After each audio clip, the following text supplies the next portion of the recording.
Bueno, muy buenas noches. Estamos muy contentos hoy jueves en una situación atípica porque normalmente sesionamos el último jueves de cada mes. Lamentablemente el último jueves de marzo, el doctor Julio Morales, quien nos acompaña el día de hoy, estaba acá listo para iniciar su tertulia y por temas de fluido eléctrico tuvimos que posponer esta sesión, pero bueno, aquí estamos reunidos nuevamente para conversar sobre el pensamiento de René Descartes, específicamente sobre la utilidad de la moral y la regulación de las pasiones, un tema con el que el profesor Julio Morales, quien es docente de planta de la Universidad del Atlántico, filósofo, doctor en filosofía también, y debo decir que uno de los especialistas o de los más grandes conocedores de la obra de Descartes en toda Colombia, para no decir que el más, pero sí tenemos que decir que realmente estamos ante una autoridad en el pensamiento de este filósofo tan importante para comprender el pensamiento, o más bien todo lo que es la filosofía moderna y la manera en que este autor, con sus reflexiones, nos ayuda desde todas esas propuestas, desde teoría del conocimiento hasta las propuestas filosóficas, y ya sabemos que Descartes incluso no es solamente filósofo, sino que las áreas que trabaja van mucho más allá, pero nos ayuda entonces a distanciarnos un poco de lo que era ese medioevo, esa llamada edad oscura de la humanidad, con unas propuestas donde se fundamenta en la duda cartesiana justamente para ayudarnos a reflexionar sobre unas nuevas miradas, unas nuevas visiones de mundo. Entonces, realmente, lo que les decía, estamos ante una autoridad de Descartes, por eso esta no es una presentación en la que yo me voy a poner a hablar mucho acá del autor, porque el doctor Julio Morales, quien además, debo decir, tuvo el reconocimiento en su tesis doctoral como cum laude, es decir, fue una tesis laureada, nos habla de la profundidad de las reflexiones del profesor. Entonces, realmente vamos a escucharlo a él. Hace 15 días conversamos de que él ayudándonos a recordar un poco también de lo que era la dinámica inicial de Café Filó hace ya casi 10 años. Entonces el profesor nos decía que más que presentar una conferencia, quería tertuliar con nosotros, entonces también para comentarles a ustedes que se pueden sentir en la libertad de comentar, interrumpirlo un poco también si tienen en algún momento alguna pregunta o comentario que hacer. Y bueno, la idea es que en este espacio podamos justamente, o que el profesor nos oriente en estas reflexiones que va a estar presentando para, repito, comentarnos un poco en este mundo contemporáneo donde estamos sobre todo pensando normalmente en temas económicos, financieros, en un contexto pospandemia donde vamos a mil, donde la virtualidad también nos lleva a otros ritmos. Entonces el profesor nos va a orientar desde la mirada de Descartes sobre cuál es la utilidad de la moral en este mundo contemporáneo y de qué manera la regulación de las pasiones puede tener algún tipo de implicación positiva en la vida de los seres humanos. Entonces, profesor, para no extendernos más en su presentación, le damos la bienvenida, le agradecemos por acompañarnos y bueno, además de las personas que nos acompañan acá de manera presencial, hay un público que se comienza a conectar desde Facebook y desde YouTube. Entonces también recordarles que vamos a estar muy atentos a los comentarios o preguntas o mensajes que quieran dejar para el profesor Julio Morales y acá vamos a estar transmitiéndolos a él. Profe, bienvenido y gracias por acompañarnos. Bueno, gracias a Yair que me ha presentado elogiosamente. Como él mismo lo ha señalado, yo he venido dentro de la idea de lo que fue siempre este evento de hace ya varios años, que es conversar sobre un tema que alguien con un cierto conocimiento de dicho tema lo presenta para suscitar la conversación acerca del asunto. Entonces, cuando para esta ocasión me dijo Yair que, no recuerdo por qué hablábamos de que la utilidad de la moral en el caso general y en particular de Descartes, Entonces me acordé que en uno de los artículos del Tratado de las Pasiones, Descartes hace ese comentario y le dije, Descartes decía que la utilidad de la moral finalmente es la regulación de las pasiones. Y entonces él enseguida le puso ese título a la conversación. Dijo, ese es el nombre de la conversación. Dije, bueno, podemos hablar sobre eso. Para iniciar, vas a sentar, ¿no? Porque no se trata de una... Entonces, yo hice unas pequeñas notas que me den una guía para conversar sobre el asunto. O sea, el tema de las pasiones, bueno, las pasiones, hay un tratado de las pasiones de Descartes, que es la última obra que escribió él en el año 1649. Incluso Descartes murió en marzo de 1650, ¿no? Esta obra la escribe Descartes casi que por petición de la princesa Elizabeth de Bohemia. Ahora quería recordar, no me acuerdo, en una de las cartas donde ella le dice, quisiera verle definir las pasiones para conocerlas bien, porque han venido hablando de eso. Ustedes se ubicarán que en el contexto de la época de Descartes, el tema de las pasiones era un tema, digamos, vigente de conversación y de examen por parte de los filósofos.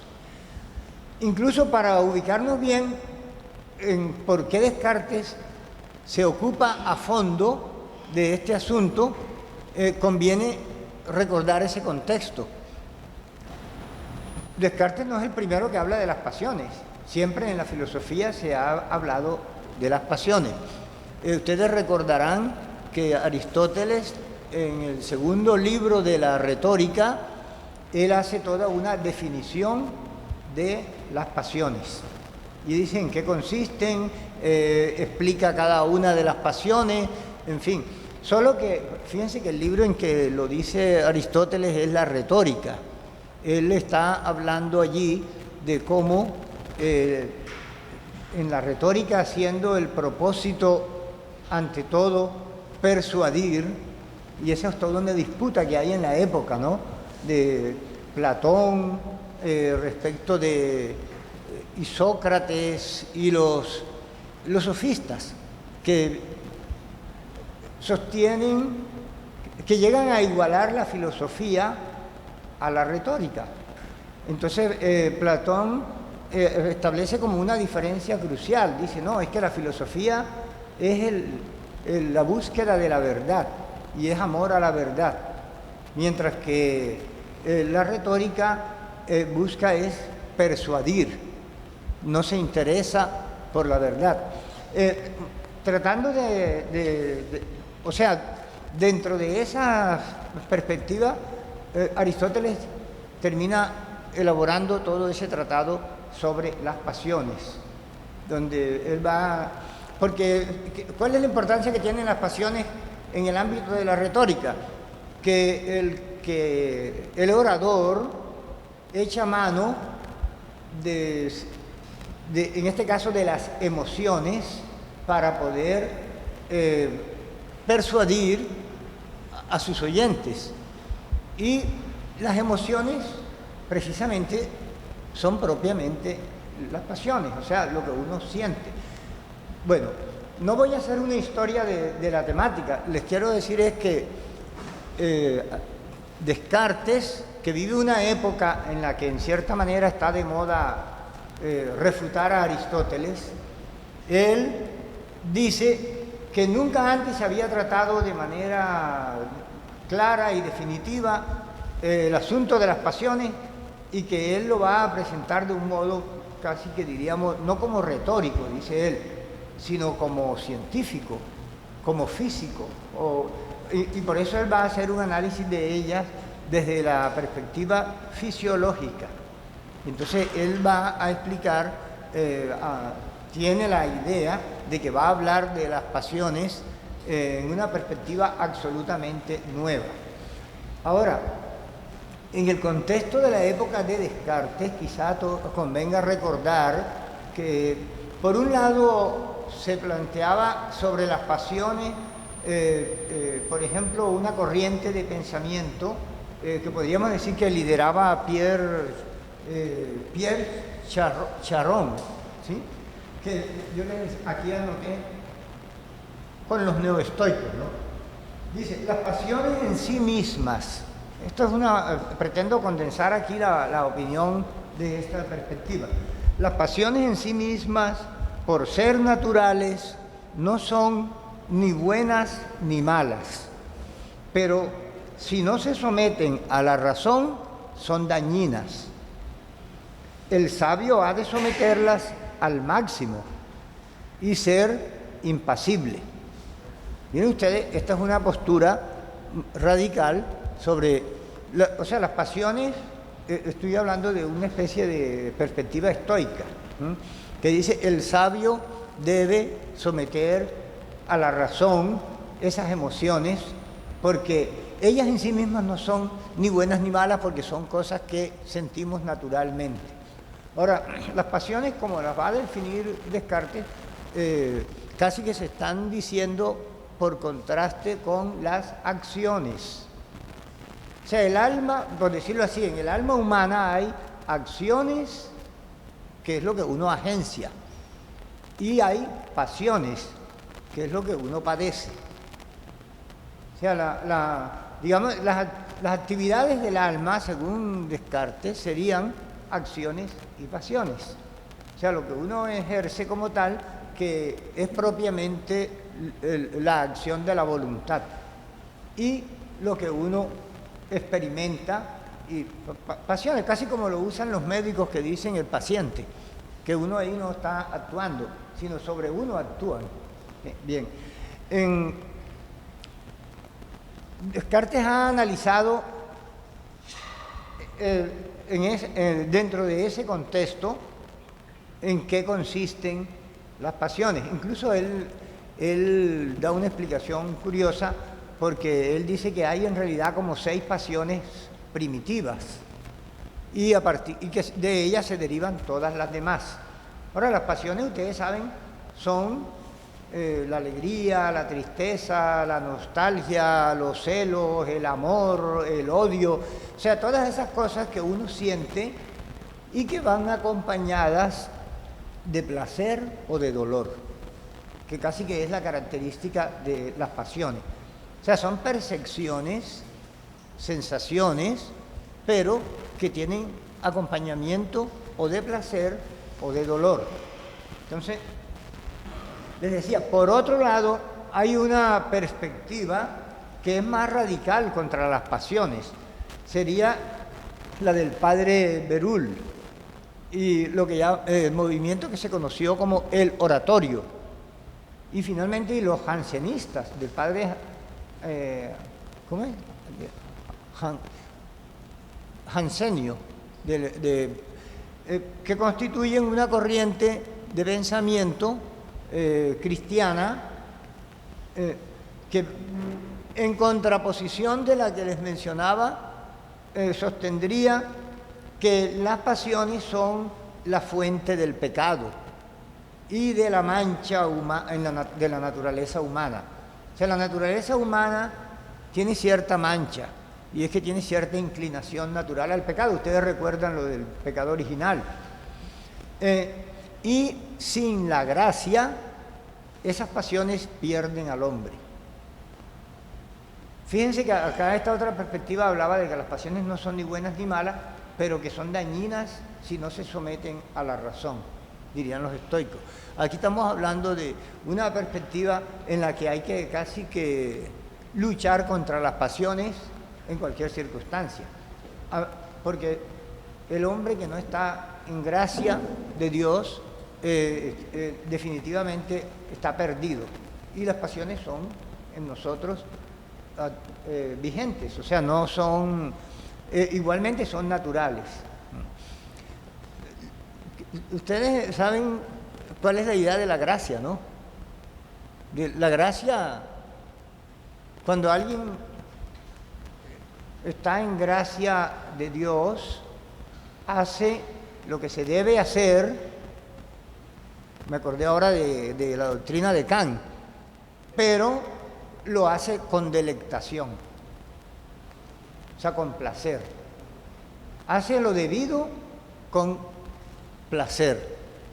Porque recordarán que en las perspectivas morales posteriores, por ejemplo, de Kant, se hace lo debido es por un mandato que es el imperativo, correcto, que nos ordena independientemente de que me agrade o no me agrade o lo que sea. O sea, la voluntad no debe estar sometida a motivos, sino que lo que se hace es por deber.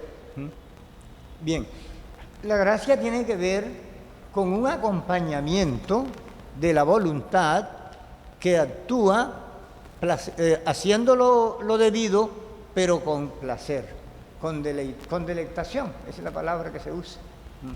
Bien, en ese contexto es que tienen que ubicar a Descartes, que Descartes está siendo interrogado por la princesa Elizabeth sobre este asunto de las pasiones.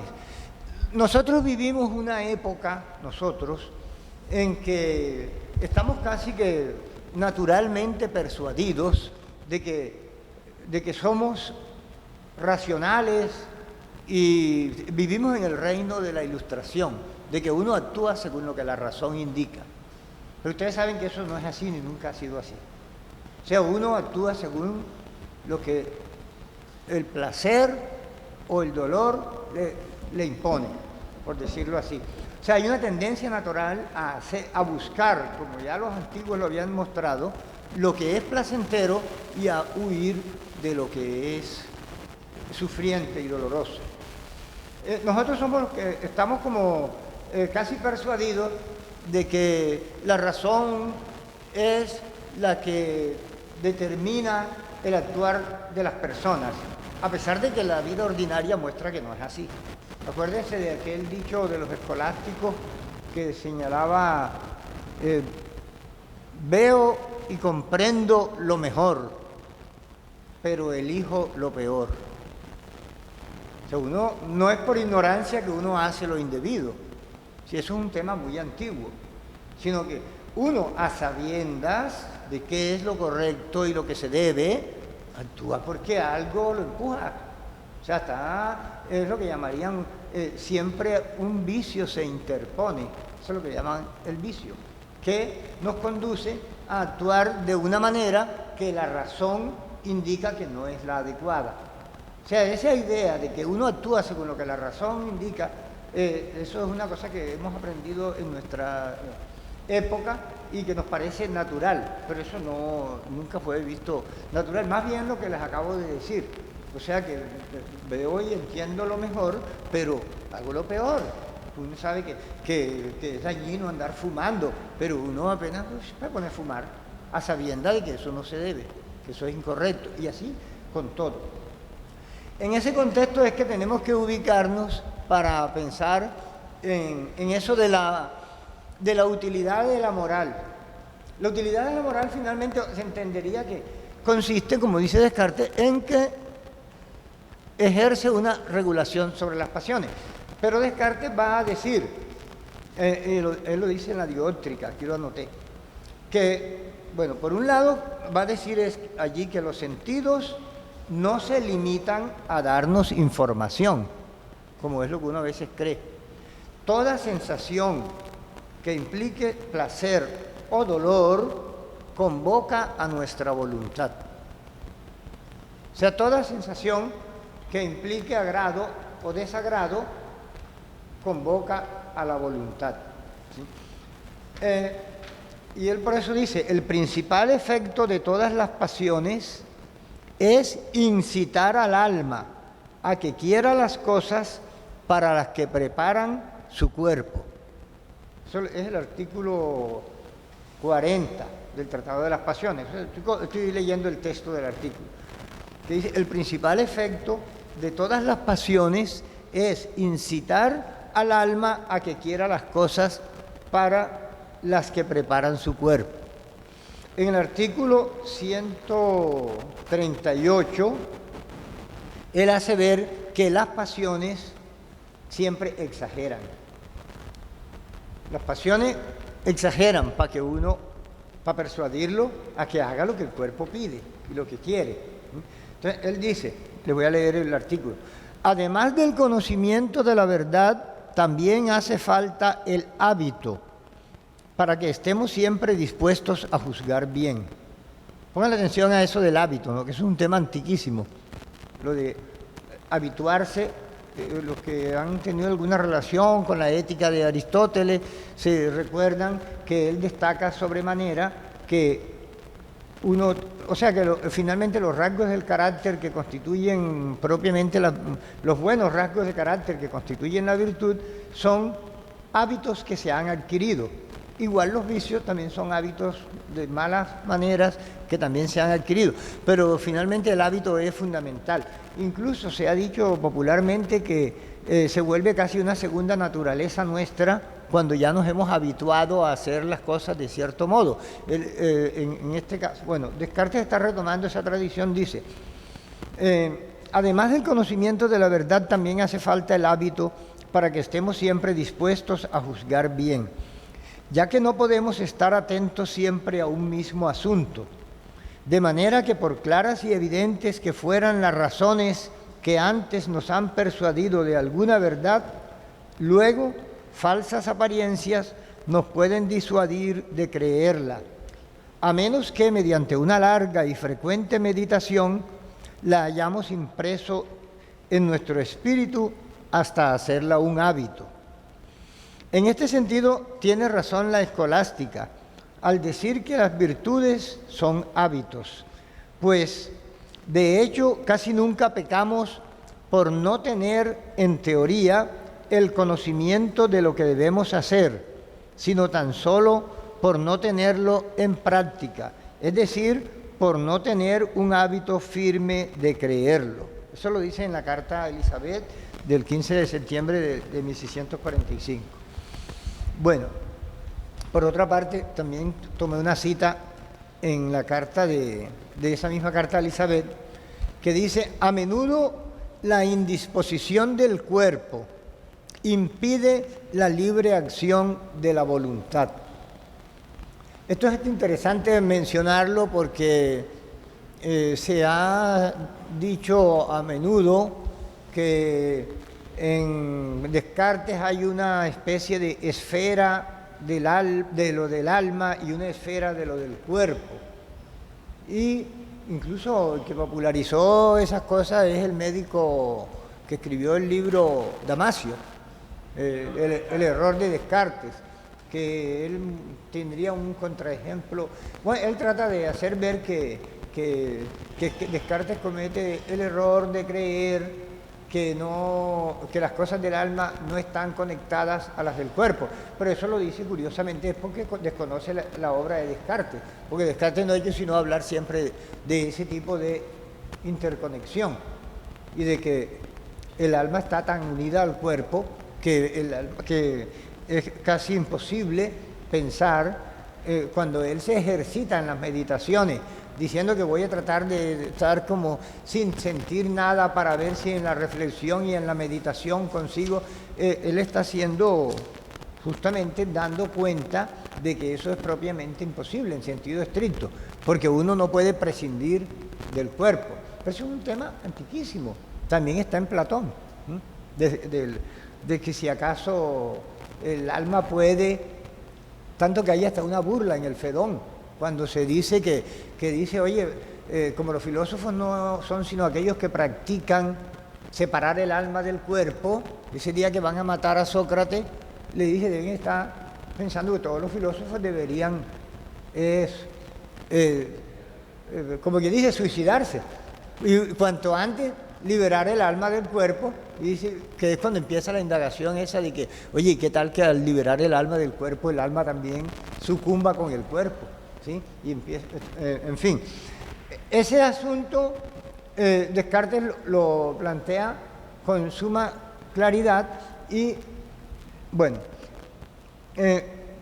yo creo que básicamente esas notas quería mencionar de entrada. Porque todo el asunto de la relación entre nuestra racionalidad y nuestras pasiones y el control de las mismas tiene que ver con esta perspectiva de que nosotros... bueno, yo no les leí algo que me parece clave, se me pasó, debí haberlo copiado, pero no lo puse aquí. Quería decirles que ante las posiciones esas que he mencionado de los neoestoicos y del oratorio, Descartes estaría diciendo... ¿Dónde fue que yo apunté eso? Al comienzo. Aquí la nota central es que dice Descartes: como estas pasiones solo pueden llevarnos a una acción por la intermediación del deseo que excitan, es particularmente ese deseo lo que debemos cuidarnos de regular. Y en esto consiste la principal utilidad de la moral. Yo copié el artículo, la parte del artículo que hablaba de eso. Y me volé decirles esta otra parte en la carta a Chanut del 1 de noviembre. O sea, la opinión que él tiene al respecto en esas dos perspectivas que yo les decía de las pasiones. Él dice: las pasiones las he encontrado buenas casi todas y tan útiles para esta vida que nuestra alma no tendría motivos para querer permanecer unida al cuerpo un solo instante si no pudiera experimentarlas. Entonces miren la postura de Descartes. Dice, no, si lo que decía, mejor dicho, gracias a que hay pasiones estamos vivos, si no esto sería muy aburrido. Y el alma no quisiera estar unida al cuerpo ni un solo instante, dice, si no fuera por las pasiones. Entonces, en última instancia, encontramos que la posición de Descartes es, como quien dice, no puede ser, me parece cruel esta filosofía que pretende eliminar las pasiones. Pero él tampoco, no se va a las dos perspectivas más o menos extremas. Y al contrario, él termina proponiendo que las pasiones son de gran utilidad, que, mejor dicho, son las que nos animan a estar en esta vida, pero el asunto fundamental está en regularlas. Y esa regulación es finalmente la acción moral. Sobre esa cosa era que yo quería que conversáramos, pero no sé qué se les ocurre a ustedes para que yo no siga hablando como una conferencia sobre las pasiones, porque lo otro sería... Sí, correcto.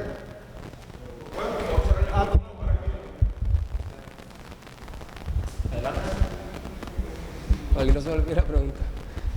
Bueno, después de escucharlo, quedé con la noción de que sí, o sea, el uso correcto de la moralidad es controlar el deseo, porque bien o mal es parte de nuestra naturaleza y, o sea, al fin y al cabo nos ayuda más como humanidad y como individuo, sí o sí controlarla, o al menos, hacer buen uso del deseo. En su experiencia, ¿qué recomienda? Yo tengo mala, no sé. El asunto está en el filósofo que habla de la buena voluntad, digamos, en la tradición de la filosofía, que uno cree que ese tema es de Kant, es Descartes, ¿no?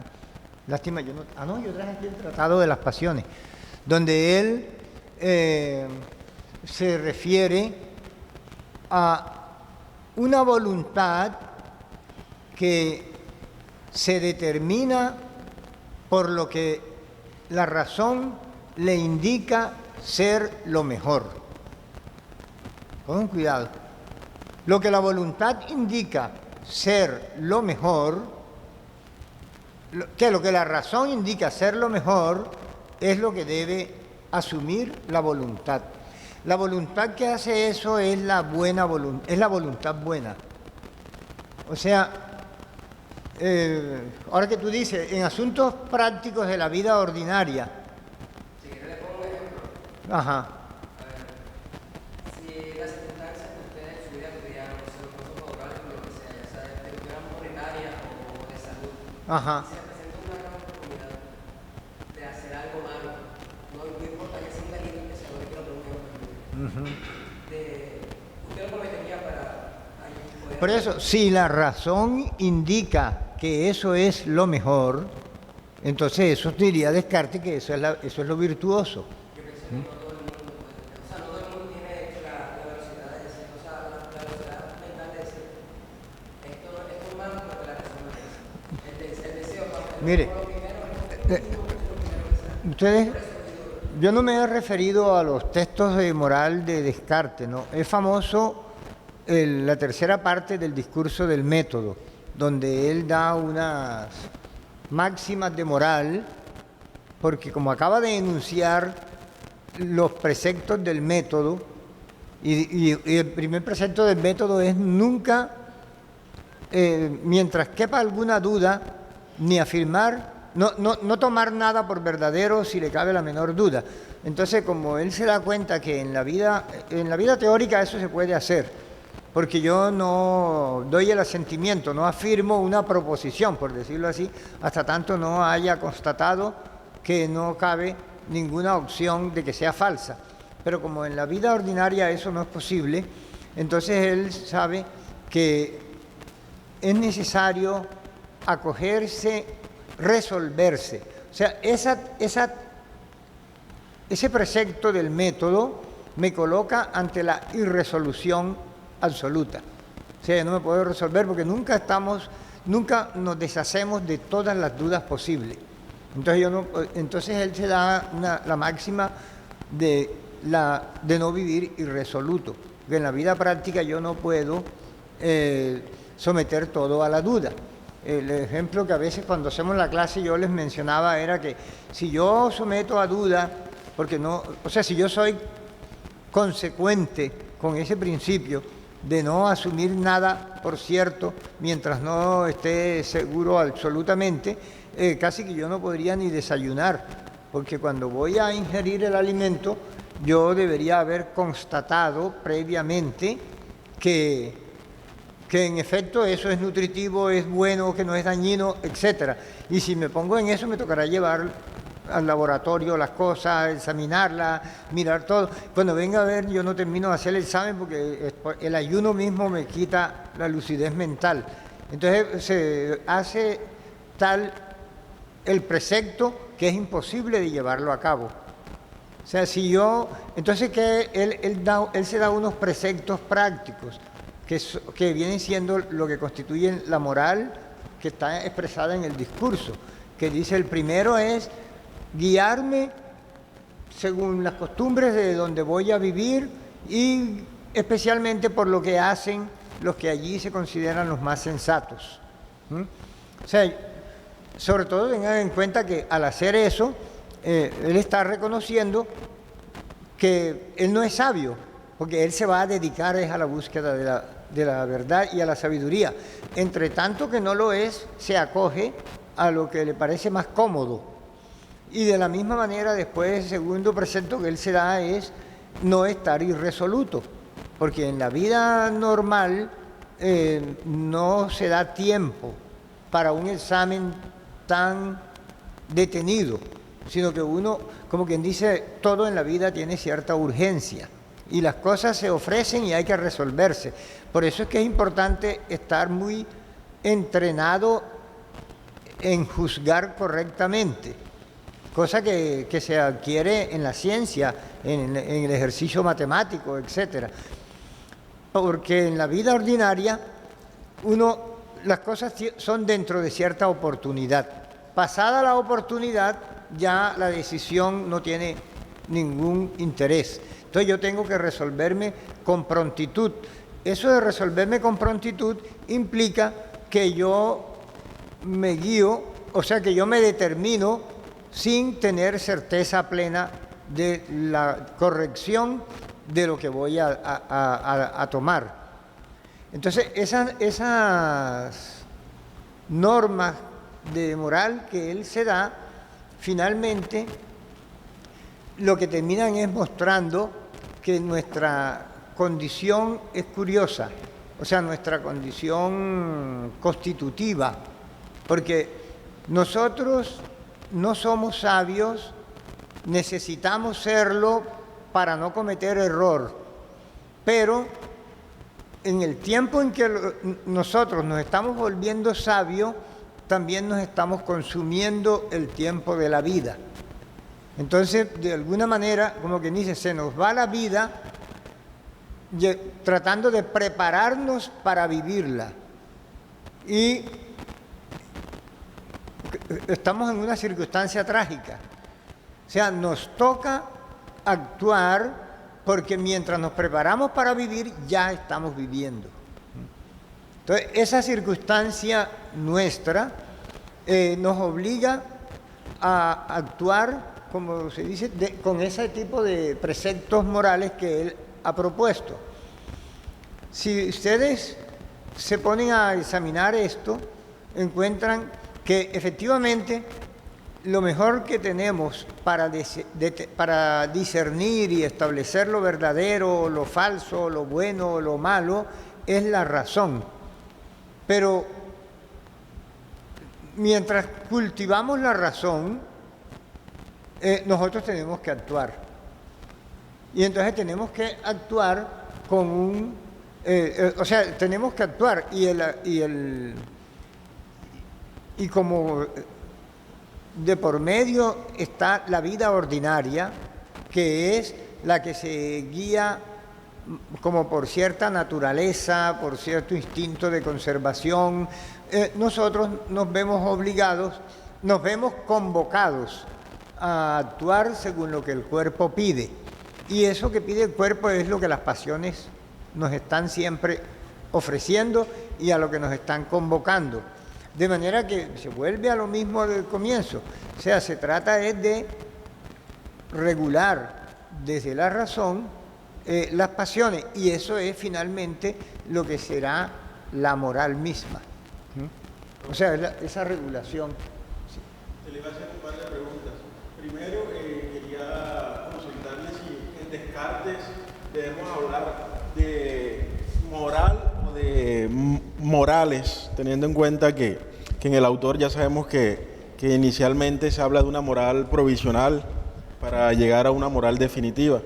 Por otro lado, quería preguntarle si podemos pensar la moral de Descartes fuera de una cosmovisión de mundo cristiana. Y por otro lado, usted comentaba que, ahorita nos leyó una partecita, no recuerdo, no preciso el texto, donde Descartes mencionaba que por lo general o la mayoría de las pasiones son positivas, son buenas. Entonces quería saber si él de pronto discrimina como que cuáles son positivas, cuáles son negativas. O bueno, por ejemplo, hoy en día sabemos que, no hablando tanto del concepto de pasiones, sino más bien desde la psicología del concepto de emociones, sabemos que el miedo que tiene un montón de aspectos positivos porque puede llevar a uno a huir de una situación de peligro, por ejemplo. Pero si uno se deja congelar por el miedo, pues ya lo lleva al extremo. Entonces, bueno, como ya llevándolo a Descartes, y repito, no hablando de emociones, sino de pasiones, ¿será que él dice que una misma pasión puede ser positiva o negativa, o especifica cuáles son positivas y negativas? Entonces, bueno, dejo como esas tres inquietudes ahí. Sí, lo primero que tú decías es un asunto que se ha planteado como que si la moral de Descartes se puede decir que es una moral, o si hay varios momentos en el desarrollo de la doctrina moral de Descartes. Entonces algunos hablan de una moral provisional para referirse a esa que él llamó por provisión, o sea, la que se da en el discurso, que incluso la expresión en francés que él usa en el discurso es par provisión, o sea, medí unos preceptos de moral por aprovisionamiento. Y él pone unos ejemplos ahí que dice que el que va a tumbar la casa para hacerla nueva, la casa que va a reconstruir, no se queda en la calle, sino que hace una casita al lado donde alojarse lo más cómodamente que pueda mientras dura la obra. Y la obra puede extenderse mucho tiempo. Es un poco también como que en esta vida, mientras nos preparamos para hacernos sabios, nos tenemos que dar, en un sentido provisional, unos preceptos para actuar. Pero ante todo, nos los damos en calidad de provisión, nos aprovisionamos, porque no podemos quedar sin ninguna moral mientras construimos una teoría o una doctrina de la vida humana. Simplemente como tenemos que seguir viviendo, entre tanto nos aprovisionamos. Entonces siempre se ha hablado de si esa moral de Descartes es una especie de moral provisional que él abandonaría cuando logra una moral definitiva.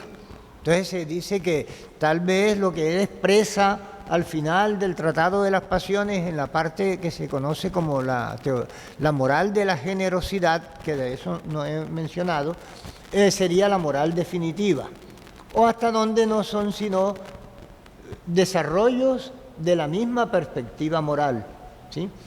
Pero habría algo así como algunos han señalado, habría una moral intermedia, que es como una moral científica, que no llega a ser la moral de la generosidad definitiva, ni la moral de provisión, sino un momento intermedio. Entonces así han llegado algunos autores a hablar de 3 momentos morales en la tradición, en la obra de Descartes.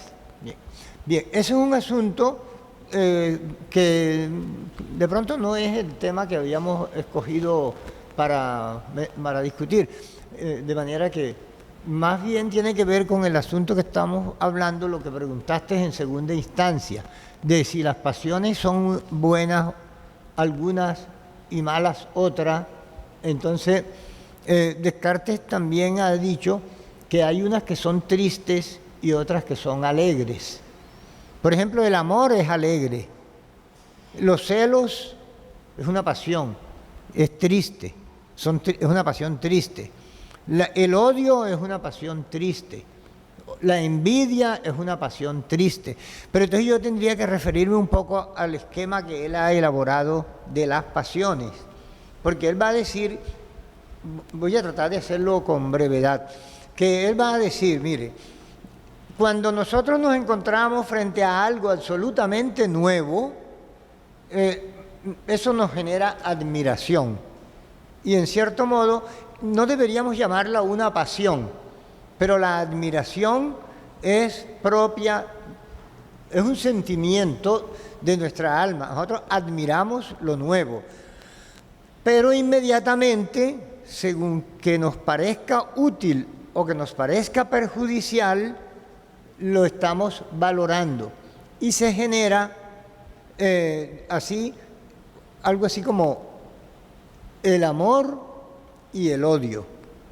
O sea, lo que experimentamos como útil, lo amamos, nos genera el sentimiento de atracción hacia eso. Y lo que nos parece dañino, entonces nos causa aversión. Entonces él dice que se generan los 2 troncos fundamentales de donde surgen las pasiones. Que entonces lo uno nos causa alegría, lo otro nos causa tristeza. Lo que nos genera temor y nos genera, nos parece perjudicial, como quien dice, lo que inicialmente lo nuevo lo admiramos, porque tiene alguna grandiosidad o lo que sea. Luego miramos si nos perjudica o nos beneficia, y entonces nos genera alegría o tristeza. Y él va a decir que esas son propiamente las pasiones: la alegría, la tristeza, el amor y el odio. Y le suma el deseo, porque esas pasiones enseguida convocan a la voluntad a desear. Entonces viene el deseo, que serían en realidad las 5 pasiones. Pero como él ha mencionado la admiración como el primer efecto, dice, esas son las 6 pasiones que se dan en el alma humana. Ahora, estas pasiones tienen sus derivaciones, según se considere, por ejemplo, el tiempo. Entonces, si en el pasado, o el futuro, o el presente. Ahora que mencioné, los celos son una derivada del odio, pero para el tiempo futuro. Porque el celo es el temor a perder un bien que ahora poseo. Entonces, ese es como cuando uno ve allá a la muchacha que es la novia hablando con otro y uno le da por dentro y dice, ¿será que me la va a quitar? Y entonces generan los celos, ¿sí? Sería una pasión triste, porque me genera temor de perder algo que es un bien. Ahora, si no la tengo como un bien, pues no me da celos, porque no me importa. Ojalá que se la lleve cuanto antes. Pero si es para mí un bien, me genera. Entonces él va a explicar, en esa dinámica va a explicar todas las pasiones. Digamos, la nostalgia, claro que eso todo más o menos lo había explicado ya Aristóteles. La nostalgia es una cosa que más bien tienen los viejos, que es un recuerdo, es una cosa relativa al pasado. La nostalgia no es relativa al futuro. Al futuro sería más bien la esperanza, ¿cierto? Que es un bien para el futuro, que se desea obtener. La nostalgia es un deseo de un bien ya perdido, del pasado.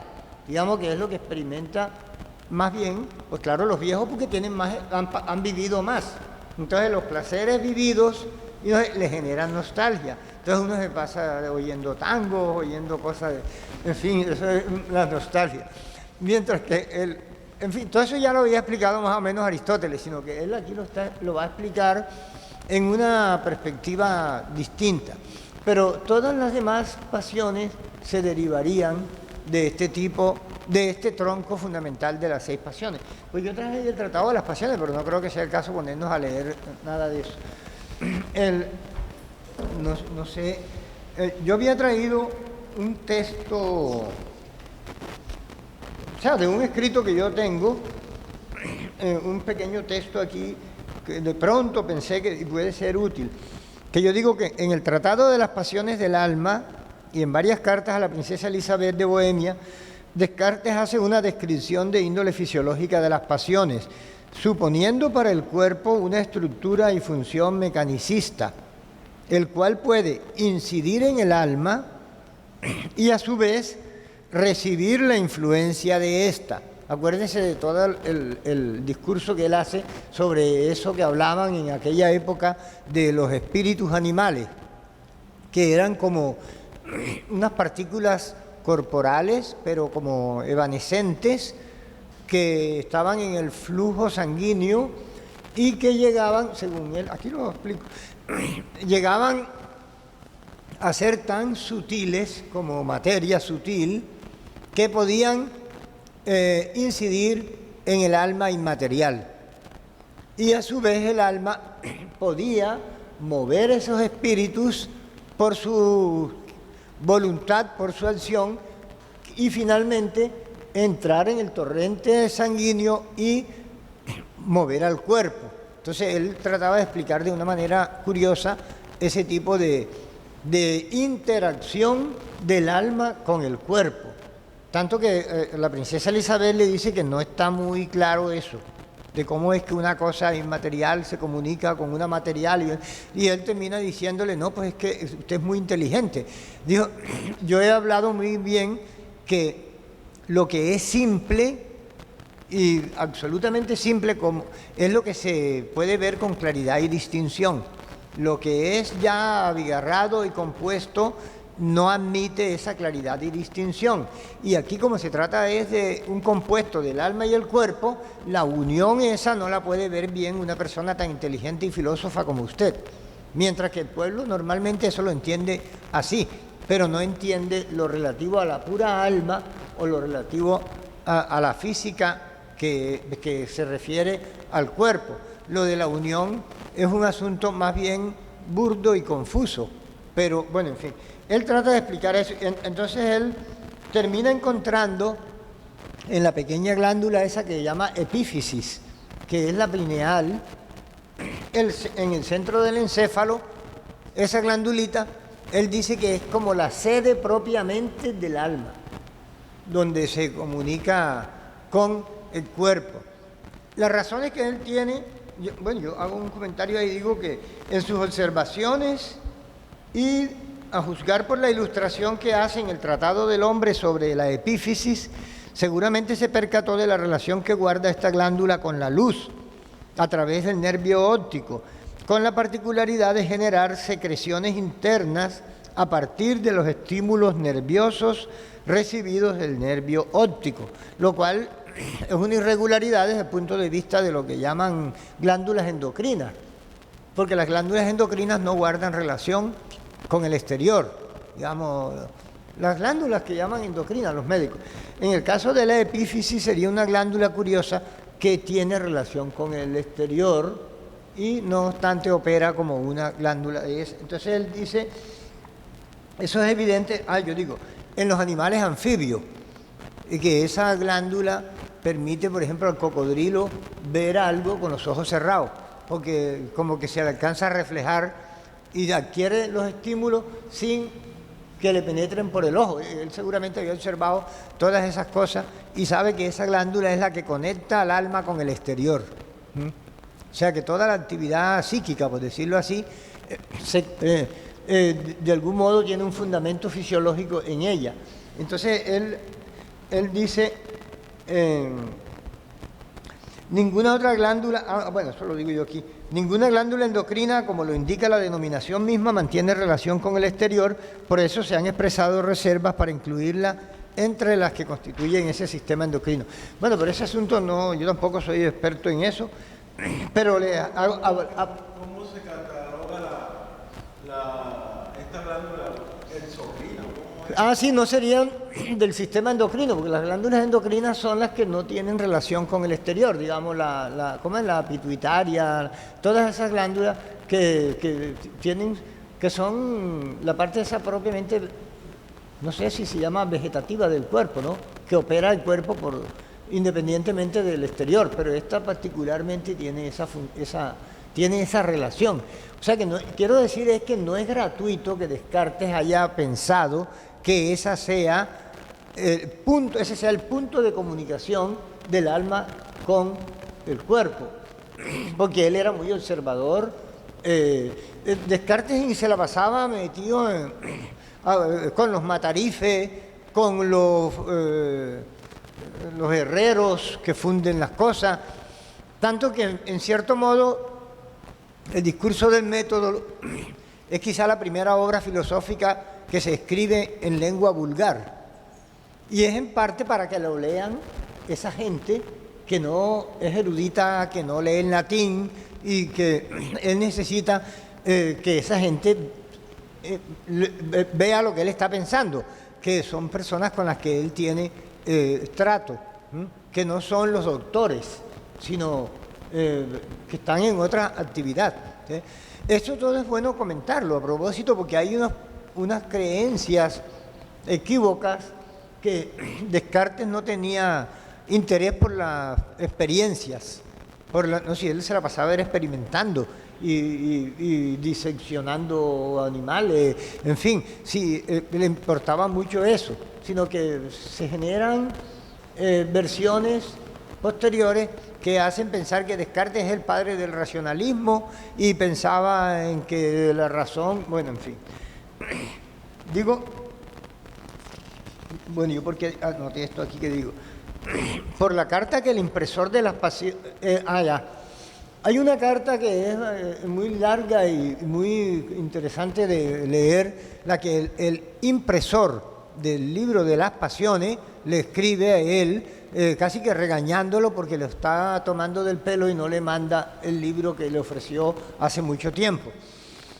Digo, por la carta que el impresor de las pasiones del alma escribe a Descartes, recriminándolo por su dilación en el envío del tratado, se entiende que uno de los beneficios importantes entonces esperados de la ciencia física cartesiana era el conocimiento en medicina.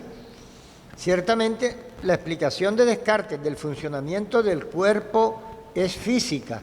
Solo los pensamientos quedan para ser atribuidos al alma. siendo estos acciones y pasiones.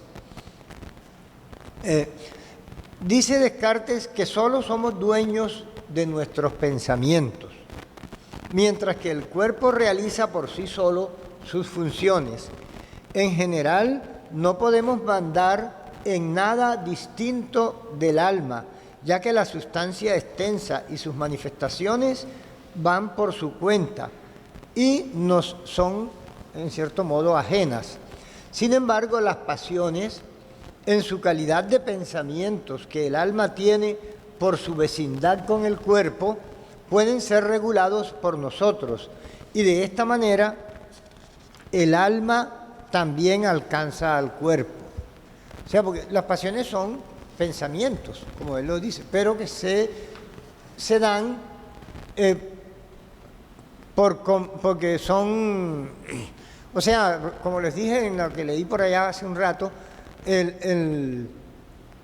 las sensaciones o percepciones que convocan a la voluntad. Entonces, Profe, tengo una pregunta ahí. sí. Parecerá tonta, pero Ajá. es necesaria.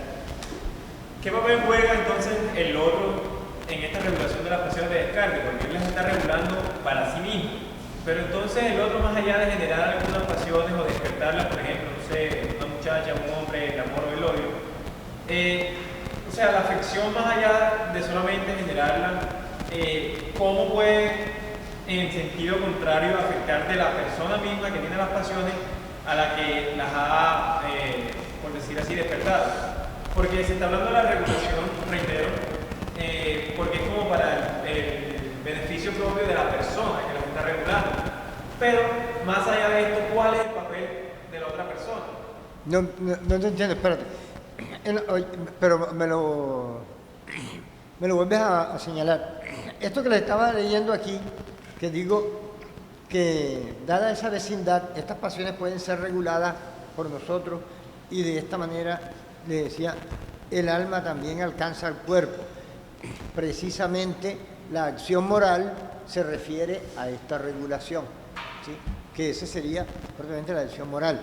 De esta manera, con fundamento en la física, Descartes explica las funciones del cuerpo y con apoyo en la metafísica las del alma, pero se requiere dar cuenta de la unión de dichas sustancias en el hombre. Bien, lo que tú me estás diciendo es, cuando se generan las pasiones son en cada uno de nosotros, ¿cierto? Como dice, o sea, al hablar de las pasiones, no voy a hablar de nada en abstracto, sino de algo que todo el mundo experimenta. Tú dices, cuando alguien experimenta una pasión, me estás diciendo cómo involucra al otro, o sea, a otra persona.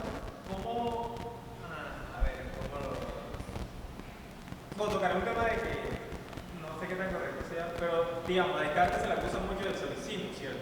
Ah, ya. Entonces, que no puede salir de ese yo y no hay como conocimiento sobre otra subjetividad. Entonces, en este sentido, yo planteo la pregunta precisamente por ello. O sea, la regulación de las pasiones solamente en beneficio mío o porque también voy a beneficiar a las demás, o sea, a la otra persona o a las otras personas. Sí, pero es que eso no me parece que guarda relación con lo que tú dices de solipsismo. Cuando se refieren a ese solipsismo, se está pensando en que Descartes descubre el cogito como que yo soy, porque yo existo, porque yo pienso, y que él no puede después descubrir nada más. Como quien dice, él no podría descubrir otro yo, ni descubrir el mundo, sino que él caería en una especie de solipsismo, o sea, soy absoluto. Pero no veo yo la relación de ese comentario con el que las pasiones no involucren a los otros. Al contrario, lo que Descartes va a terminar finalmente proponiendo, lo que pasa es que yo me estoy como un poco confundido porque yo estoy hablando en general de todo y saltando de una cosa para otra y todo, y eso me genera un cierto desorden. Ahora que tú dices esas cosas, yo tendría que remitirme a las últimas partes del Tratado de las Pasiones, donde él termina presentando lo que él llama la pasión de la generosidad, ¿sí? La pasión de la generosidad tiene que ver con que uno, ahora al rato les hablaba de cuando uno observa algo, lo puede estimar en mucho o en poco, y de ahí nace lo que él llama el aprecio y el menosprecio. Y entonces cuando él dice que también respecto de nosotros se puede hacer eso, respecto de uno mismo, o sea que uno se puede ver a sí mismo y estimarse en mucho o en poco, o sea, yo me puedo menospreciar a mí mismo o apreciar mucho, y eso me puede generar sentimientos que serían como de humildad y de orgullo, ¿sí? Entonces yo me siento, cuando yo me aprecio mucho, me puedo sentir orgulloso. Cuando me aprecio en poco, me siento demasiado humilde y me desprecio. Entonces él hace una distinción entre por qué uno puede apreciarse con razón y por qué uno puede menospreciarse con razón. Y cuando él hace ese análisis, él se da cuenta que por lo único que uno se puede, a uno se le puede censurar o aplaudir es por las cosas que uno es actor, o sea, por lo que yo he hecho por mí mismo. O sea, como quien dice que es un poco lo de la imputación en derecho. O sea, a una persona no le pueden castigar por algo que no depende de él, que él no ha hecho, sino sin culpa, por decirlo así. Cuando uno se da cuenta que uno es simplemente dueño de ciertas acciones y por esas que yo soy el dueño, es que me puedo apreciar o me puedo despreciar, me pueden, por decirlo, lo que es loable y lo que es censurable en mí es aquello que yo soy dueño, que yo soy autor. Y, en fin, entonces cuando él está haciendo ese examen, él encuentra que lo único que hay en nosotros son nuestros pensamientos y nuestra voluntad. O sea, lo que yo hago voluntariamente es lo que yo puedo, es lo que me permite apreciarme o censurarme, que es lo que él va a decir en el Tratado de las Pasiones. Y dice, realmente, solo por lo que... ¿Y qué es lo que yo realmente hago voluntariamente? Pues los actos libres, o sea, lo que yo hago libremente. Lo que yo no hago libremente, pues yo no soy propiamente quien lo hace. Si lo hago como instrumento de algo otro. Entonces él termina diciendo que lo único que hay en nosotros digno de elogio o de censura es la libertad. Y finalmente va a concluir, pero la libertad que hay en mí, pues es la misma que hay en todos los demás, ¿sí? Entonces a la gente es equivocado apreciarla por algo distinto que por la libertad. O sea, lo que es censurable es que uno empeñe su libertad, ¿sí? Y cuando uno es dueño de sus acciones, uno es, como dice, tiene sentido de responsabilidad. La responsabilidad depende del dominio que tenga yo sobre mí mismo. Entonces cuando él dice, si en mí existe eso, pues existen todos los demás sujetos. Entonces por eso mismo yo me hago... noten ustedes de dónde viene la idea de la generosidad. Cuando alguien comete errores, yo estoy más dispuesto a creer que los ha cometido no por querer cometer el error, sino por ignorancia o por alguna debilidad. Y de esa manera yo termino siendo más bien, estoy más dado a perdonar que a censurar, porque veo que los otros han cometido errores como yo mismo los he cometido, por debilidad o por ignorancia, ¿sí? No por mala voluntad. Y entonces cuando él inaugura ese concepto de buena voluntad, que es la firme disposición de hacer lo que la razón me indique ser lo mejor, es que él va a presentar esto que se conoce como la doctrina de la generosidad, o sea que todos los demás tienen una cierta igualdad en ese sentido que yo. O sea, venimos, de ahí surge eso de la igualdad moral, que posteriormente desarrolla Kant. Solo que, como les digo, yo aquí lo que estoy es haciendo como demasiados comentarios de muchos asuntos, entonces no desarrollo ninguno. Pero...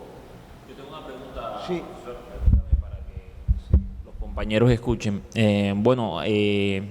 Teniendo en cuenta pues el recorrido que ha tenido usted en su estudio respecto a Descartes y el asunto que vinimos a tratar hoy sobre las pasiones, le preguntaría de pronto cuál era la apreciación o de pronto algún referente que se tenga respecto a las pasiones de la escolástica medieval, por aquello de que pues Descartes es reconocido en la tradición como por ser el primer filósofo, el filósofo que inaugura la tradición de la filosofía moderna. Entonces le preguntaría yo, como estudioso en el asunto, ¿considera usted, a partir de esa de pronto apreciación que se pudiera tener sobre las pasiones antes de Descartes, que Descartes, en el momento en el que expone este asunto de las pasiones, podría ser considerado realmente como un filósofo que inaugura una tradición diferente a la tradición que ya se conocía en la época medieval, o por el contrario continúa con algunos vestigios o inmerso en esa misma tradición?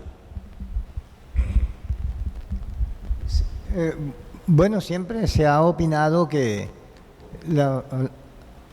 hay una especie de eclecticismo en esta perspectiva cartesiana que tiene muchos elementos estoicos, pero también epicúreos, y incluso hay una carta que él escribe a Elizabeth en la que él trata de conciliar esas perspectivas que se toman como contrapuestas, de que el hedonismo propiamente del Epicurio no es más que popularmente visto, es como una interpretación equívoca de lo que sería la doctrina del placer de Epicuro, y que por el otro lado el estoicismo él lo podría conciliar un poco con la perspectiva hedonista. Y termina diciendo incluso, porque de alguna manera esas son ramas de perspectivas morales que salen de los peripatéticos, digamos, pero ramas más bien opuestas. Él trata de hacer ver que en el fondo se pueden conciliar, sino que más o menos como queriendo conciliar la misma visión de la moral cristiana con la de la que llamaban en su momento paganas, ¿sí? Entonces él quiere como hacer ese tipo de conciliación. A propósito de eso que tú preguntas,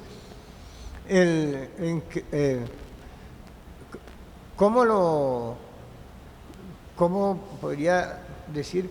O sea, la fundamentación que él está haciendo de eso es la que uno encuentra en las cartas que él ha tenido en su correspondencia sobre temas morales y en el tratado mismo de las pasiones. Pero ¿puede ser considerado eso de pronto un avance o una gran transformación? Exacto. Ya, bueno, mira, si les leo este artículo, ustedes mismos pueden, voy a buscarlo. Ustedes se dan cuenta que aquí está preanunciado todas las tesis de la filosofía moral, en buena parte, o en cierto modo, el núcleo de las tesis de la Ilustración, de la moral posterior. En el Tratado de las Pasiones, ahora que yo le... Ah, mira, aquí lo tenía yo remarcado esto. Espera un momento. Ya, así. Dice...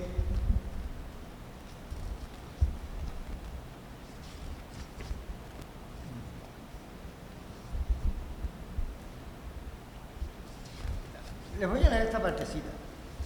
¿En qué consiste la generosidad? Dice, creo que la verdadera generosidad que hace que un hombre se estime hasta el más alto grado en que puede legítimamente estimarse, consiste únicamente, por un lado, en que conoce que nada le pertenece de verdad, salvo esa libre disposición de sus voliciones, y que nada hay por lo que deba ser alabado o censurado, salvo porque la utilice bien o mal. Y por otro lado, en que siente en sí mismo una resolución firme y constante de utilizarla bien, es decir, de no carecer jamás de la voluntad de emprender o ejecutar todas las cosas que juzgará mejores, lo cual es seguir perfectamente la virtud. O sea, en este artículo él, me parece, dice explícitamente lo que va a ser el núcleo de la doctrina moral posterior que se desarrolla, o sea, en el sentido de la moral moderna, ¿cierto? Cuando él está diciendo que la generosidad es, o sea, lo que consiste en que un hombre se estima en el más alto grado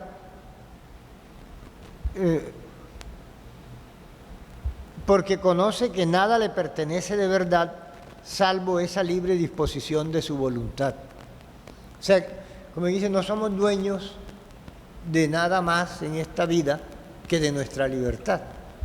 O sea, finalmente, todo lo demás no nos pertenece en cierto modo, ¿sí?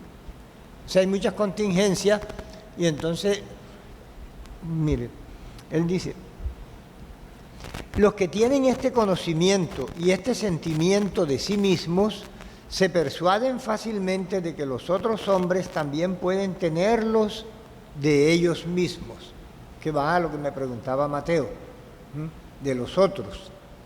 O sea, el que tiene esta convicción de que lo que acabo de señalar, ¿no? Que no sobra repetirlo, esa libre disposición de sus voliciones, o sea, que uno es dueño de su voluntad, o sea, que yo soy dueño de mi voluntad, y que nada hay por lo que deba ser alabado o censurado, salvo porque la utilice bien o mal. O sea, lo que uno es objeto de censura o de alabanza por el buen uso que haga de su libertad. Porque ustedes ese discurso después lo van a encontrar desarrollado en Kant. Y por otro lado, en que siente en sí mismo una resolución firme y constante de utilizarla bien. O sea, que uno sienta una resolución constante y firme de usar bien su voluntad, ¿sí? Es decir, de no carecer jamás de la voluntad de emprender o ejecutar todas las cosas que juzgará o que juzgara ser las mejores, lo cual es seguir perfectamente la virtud. O sea, y eso es lo que es la virtud, es lo que él está definiendo allí. El no carecer de voluntad para hacer lo que considere lo mejor. Creo que eso tiene algún vínculo con eso que usted comentaba de no mantenerse irresoluto cuando se debe actuar. Correcto, exactamente. Entonces dice, mira que dice, impide que se menosprecie a los demás. Por eso es que se va a llamar generosidad. Dice, los que tienen este conocimiento y este sentimiento de sí mismos se persuaden fácilmente de que los otros hombres también pueden tenerlos de ellos mismos, porque en esto nada depende de otros. O sea, para uno ser dueño de su propia voluntad y de su libertad, eso no depende de otro, depende de uno mismo. ¿Sí? Si yo tengo eso, de ahí va a surgir el concepto moderno de la dignidad, que va a ser el que va a reemplazar el que existió antes del orgullo. O sea, ya uno hoy no dice yo soy un hombre orgulloso, casi le da pena decirlo. Más bien uno dice yo soy un hombre digno. O sea, eso de digno, ¿qué quiere decir? Digno es que yo soy dueño de mí mismo. O sea, y eso es todo. Y a mí no me pueden menospreciar porque no tenga camioneta o porque no tenga una finca o porque no, a mí tienen que menospreciar es porque yo no sea dueño de mi propia voluntad y de mi propia dignidad. Eso es lo que es la dignidad. Y eso surge de algún modo de esta doctrina, de esta perspectiva cartesiana. O sea, yo no, y de la misma manera, yo si tengo conciencia de eso, entonces ya yo no me equivoco creyendo que yo puedo menospreciar a otros. Oye, todos tienen lo mismo que yo. Tienen, como quien dice, dignidad. O sea, la gente ya yo no la valoro por algo distinto de eso, que es que son dueños de sí mismos. Y ni la valoro mucho ni la valoro poco porque tenga más bienes o menos bienes o mejores cargos o pocos cargos. Entonces, la gente que no es moderna, por decirlo así, es la gente que uno normalmente se tropieza en la vida, que son engallados cuando tienen un alto cargo y son humillados cuando los bajan del cargo, que es lo que él va a decir aquí, ¿sí? En las consecuencias que esto tiene. Mientras que cuando se tiene esta convicción de ser dueño de sí mismo, dice, los vientos pueden ser buenos o malos y eso no es lo que determina mi conducta. Porque mi dignidad no depende de cosas exteriores, sino que depende de esa conciencia que tengo de ser dueño de mí mismo.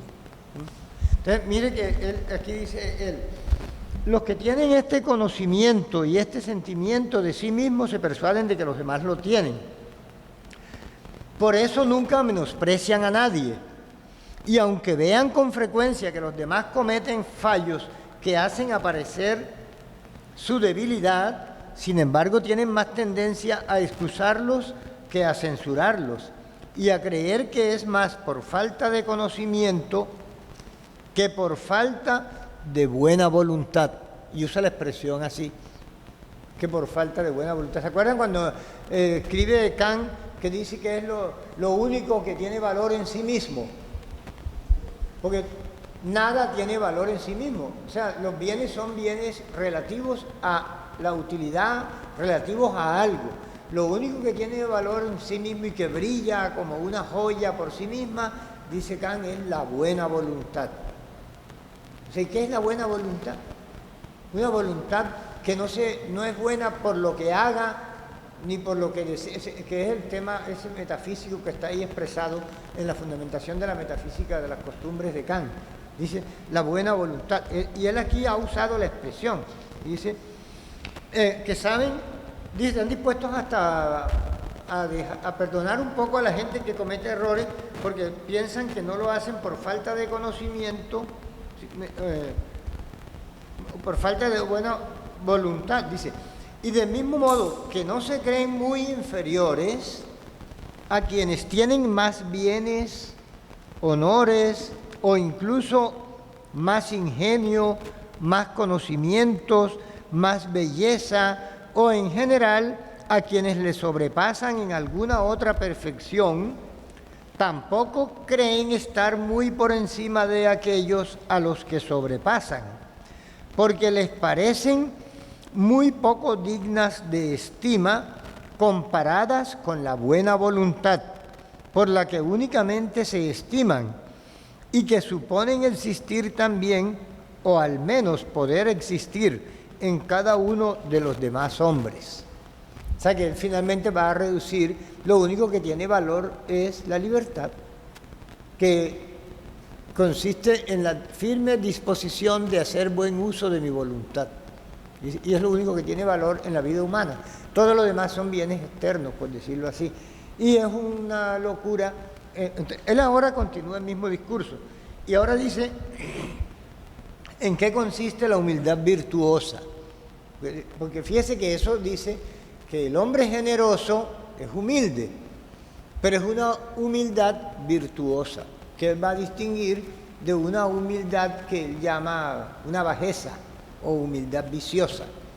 Ve que dice, así los más generosos tienen costumbre de ser los más humildes, y la humildad virtuosa consiste simplemente en que la reflexión que hacemos sobre la imperfección de nuestra naturaleza y sobre las faltas que podemos haber cometido en otro momento o que somos capaces de cometer, que no son menores que las que otros pueden cometer, es la causa de que no nos prefiramos a nadie y pensemos que los demás, teniendo su libre albedrío, lo mismo que nosotros, pueden utilizarlo igualmente bien.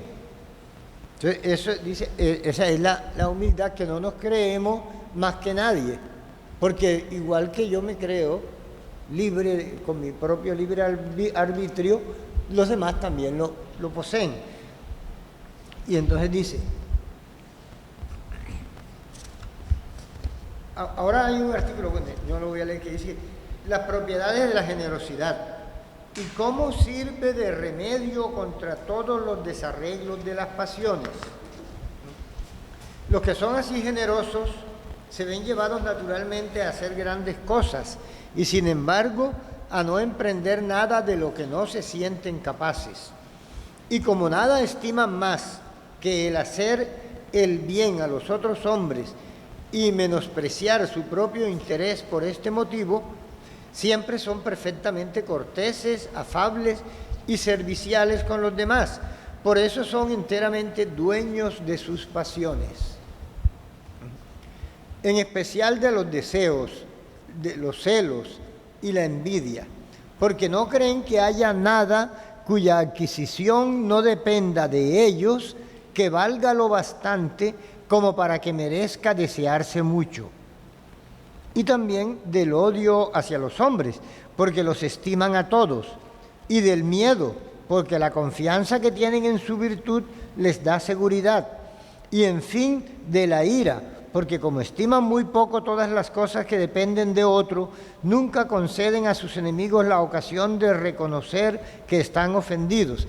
Entonces, él hace un resumen allí, dice, el carácter del hombre generoso, o sea, finalmente el reconocimiento de que yo soy libre y soy dueño de mí, me coloca a salvo de todo ese poco de pasiones, porque todas esas pasiones finalmente se derivan de la dependencia de los demás, ¿sí? Respecto de los demás.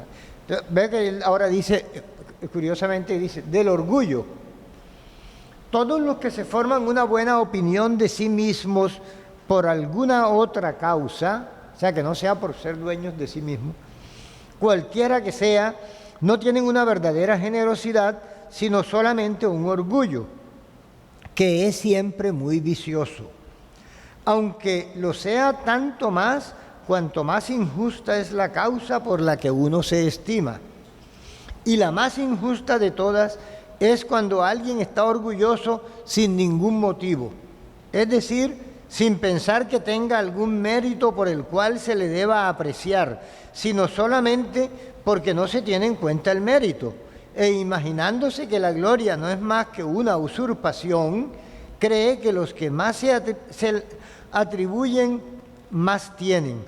Este vicio es tan irracional y tan absurdo que me costaría creer que hubiese hombres que se dejaran llevar por él, si jamás se alabase a nadie injustamente.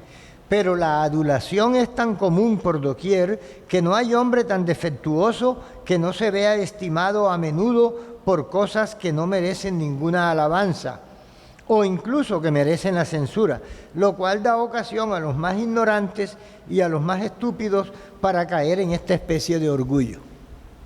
El orgullo es una cosa que uno se cree, precisamente porque el mérito no se tiene en cuenta. Y entonces uno, ahora dice, sus efectos son contrarios a la generosidad. Y después habla de la humildad virtuosa, que es de la humildad viciosa. Pónganle cuidado. En cuanto a la bajeza o humildad viciosa, consiste principalmente en que uno se siente débil o poco resuelto, volviendo a lo de la resolución, y en que, como si uno no tuviera el entero uso de su libre albedrío, no puede impedirse hacer cosas de las que sabe que se arrepentirá después. Y además, en que uno cree no poder subsistir por sí mismo, ni privarse de muchas cosas cuya adquisición depende de otro. Así se opone directamente a la generosidad. Y sucede a menudo que los que tienen el espíritu más vil son los más arrogantes y soberbios, del mismo modo que los más generosos son los más modestos y los más humildes.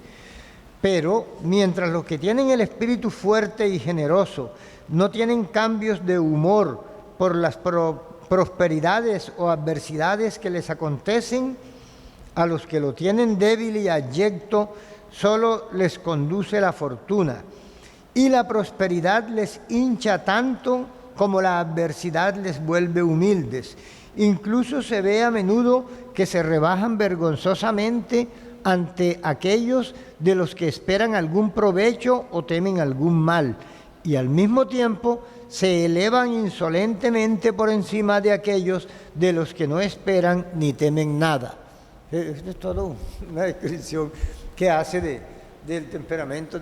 O sea,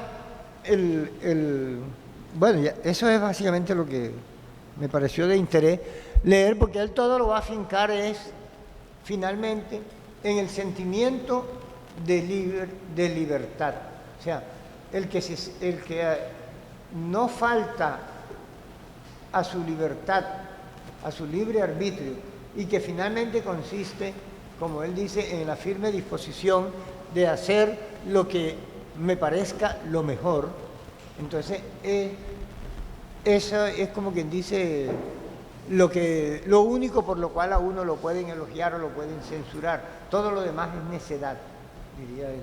¿Sí? Y entonces hay una transformación de ciertos valores que vienen a ser los que se retoman en lo que se va a conocer como la Ilustración, y que son los que finalmente rigen, digamos, en nuestra época. Por eso yo les ponía el ejemplo ahora rato de que el concepto de dignidad va a terminar reemplazando el de orgullo.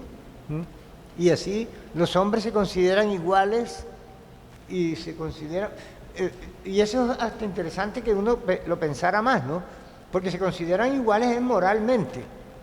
Porque en ninguna manera se está proponiendo la idea de una igualdad física, de igualdad de nada. O sea, los hombres son lo más desigual, incluso quizá hay más igualdad entre los caballos que entre los hombres, desde el punto de vista físico o de otros aspectos. La igualdad es de orden moral, y esa igualdad moral tiene que ver con que todos los hombres son de algún modo dueños de sí, porque constituyen una voluntad autónoma, que es lo que vamos a ver después con Kant. Correcto, parte de aquí. Entonces, digo, a partir de ahí, y de hecho, pues, eso, bueno, he hablado de muchas cosas. En realidad, lo inicial que nos convocamos a conversar fue, pero no está fuera del tema, o sea, tiene que ver con lo mismo, que la moral se vuelve la regulación de las pasiones, pero de hecho no hablé de las pasiones propiamente con cierto detalle, pero no importa, habrá otra ocasión en la que hablemos del asunto. Más bien, los invito a que traten ustedes de leer el Tratado de las Pasiones, donde él hace ese tipo de presentación y de desarrollo pormenorizado, ¿no? Porque tampoco podía en un rato hacer mucho, no sé. Bueno, el artículo de usted que nos estaba comentando, ¿cómo se llama eso? ¿Uno lo puede encontrar en internet? No, lo que pasa es que yo voy a publicar un trabajo sobre Descartes y me lo están publicando desde el año pasado, pero no ha salido, pero ya me dijeron que ahora en abril o mayo. Y entonces yo tomé del archivo este pedacito, pensando en el tema, que tomé un pedacito aquí, pero ya leí, ya en un mes más de pronto me publican un trabajo ya más extenso sobre Descartes. Lo va a hacer la Universidad del Norte, en la editorial de la Universidad del Norte. Desde el año pasado están en eso, sino que eso va y que a los pares ya vino. Ahora ya lo que están es en el trabajo propiamente de edición y de la publicación. Entonces espero tenerlo y bueno, es todo. Es todo, yo creo, ¿no? Bueno, gracias, profesor. Estuvo muy buena esa síntesis que hizo de las pasiones, la regulación de las pasiones en Descartes. Quería recordar que eso de hábitos es como cultivar, ¿no? Que uno se tiene que cultivar y entonces la razón es la que nos guía. Pero también quería recordar esto de que en Descartes encontramos como una bifurcación cuando hablamos de la ética, la moral y cuando hablamos de la ciencia. Recuerdan que la duda metódica pues dice que tenemos que dudar de todo hasta que estemos seguros, ¿no? Y por el otro lado dice que cuando tenemos que actuar, como lo estaba diciendo el profesor, no nos tenemos que poner a dudar, porque si va a pasar un niño, por ejemplo, si va a pasar un niño y viene un carro, entonces yo me pongo, ¿será que lo salvo, no lo salvo? Mientras pienso, al niño lo atropella un carro. Eso más o menos es el asunto. Bueno, ¿qué más? Bueno, eso es todo. Espero que hayan quedado como picados para que puedan seguir profundizando en el tema. Los esperamos el último jueves de este mismo mes y vamos a hablar, ya les doy el título de nuestra reflexiones ético-filosóficas sobre inteligencia artificial a propósito del chatbot ChatGPT 4, Y muchas gracias a nuestro querido profesor Julio Morales por esta excelente presentación. Un aplauso, por favor.